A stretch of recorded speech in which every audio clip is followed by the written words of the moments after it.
But first at 11 o'clock, we have breaking news. The FBI says it has thwarted a terror plot.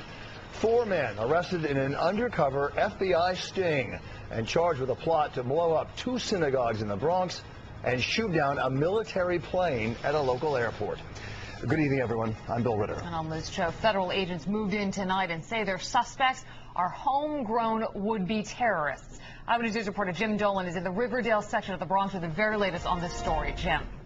And what a story it is, Liz. According to the FBI, this was a plot to blow up 2 synagogues and a community center, all in the Bronx. It was not a plan in its early planning stages. It was not hypothetical. According to the FBI, the 4 men intended to carry out their plan today to blow up the 2 synagogues and later to use surface-to-air missiles to take out military aircraft.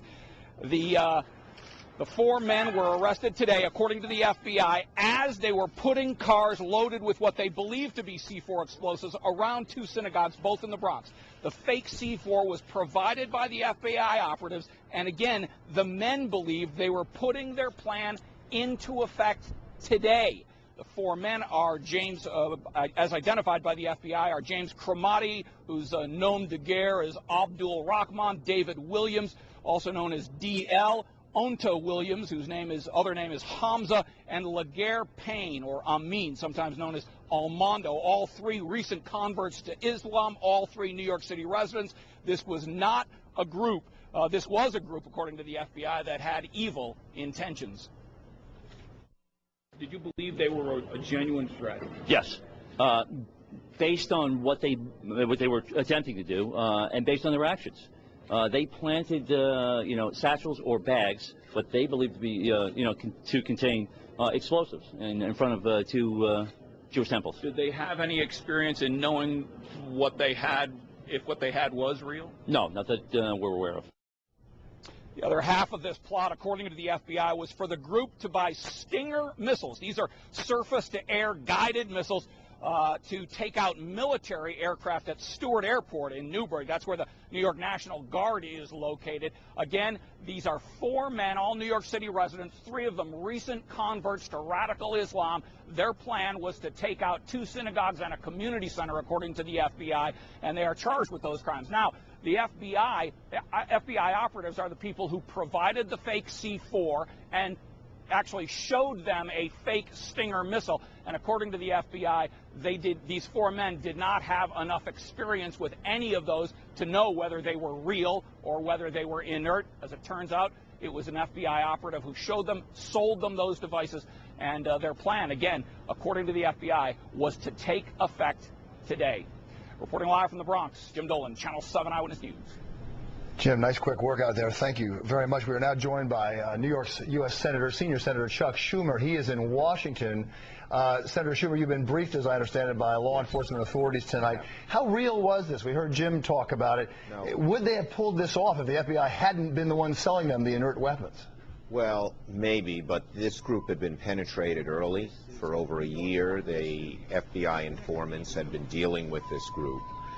They were relatively unsophisticated and not connected to any other terrorist group. So if there's any good news that can come out of a terrorist plot, it's those 3 things: not sophisticated, not connected to a terrorist group, and penetrated quite early by the FBI. They were being monitored for close to a year. Senator, what do we know about these 4 men, and how confident are we that all the suspects have been arrested tonight?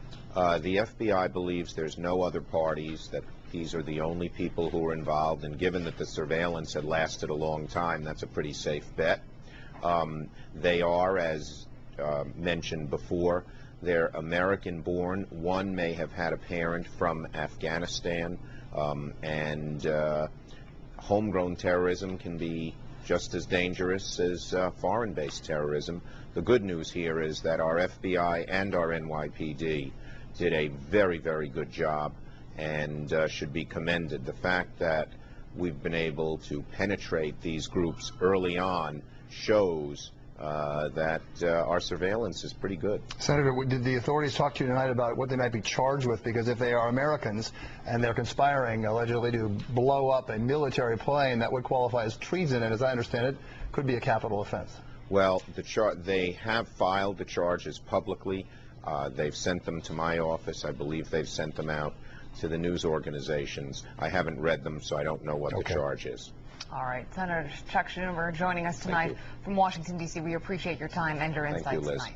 And we want to let you know that we're going to continue to monitor this story throughout the night, and we will bring you the very latest on Eyewitness News beginning at 5 a.m. Bill.